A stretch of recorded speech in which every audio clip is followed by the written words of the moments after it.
Padu, ramai yang belum tahu beza impact range dengan impact driver. Impact driver terbaru daripada kilat KCID 03.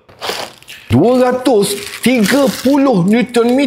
Ini paling power dalam range produk dia. Datang dengan impact driver, manual dan waranti charger, bateri 4.0.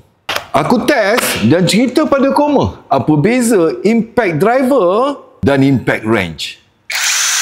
Kilat makin padu. 230 Nm, 4 mode. Yang paling aku suka LED. Dah macam lampu suluh.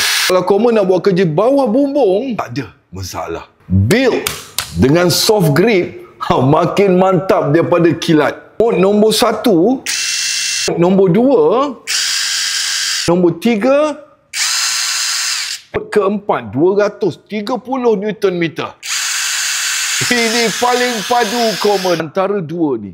Kalau impact range untuk soket buka nut, beza dengan chuck dekat impact driver hexagonal punya chuck. Untuk kerja-kerja fastening, impact driver is the best and the right tools. Aku cuba. Yang best tentang chuck impact driver, kita tinggal masuk dan dia terus lekat. So kalau kamu buat kerja atas bumbung, buat kerja awning, bit takkan jatuh.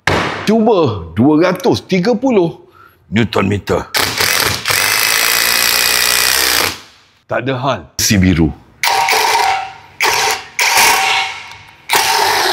Mudah. Sekali lagi.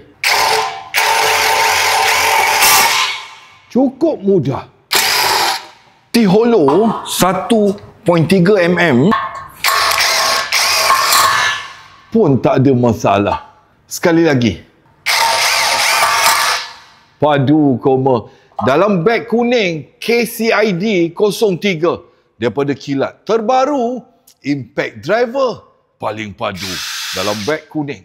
Dalam beg kuning. Kamu patut dah tahu beza impact range dan juga impact driver.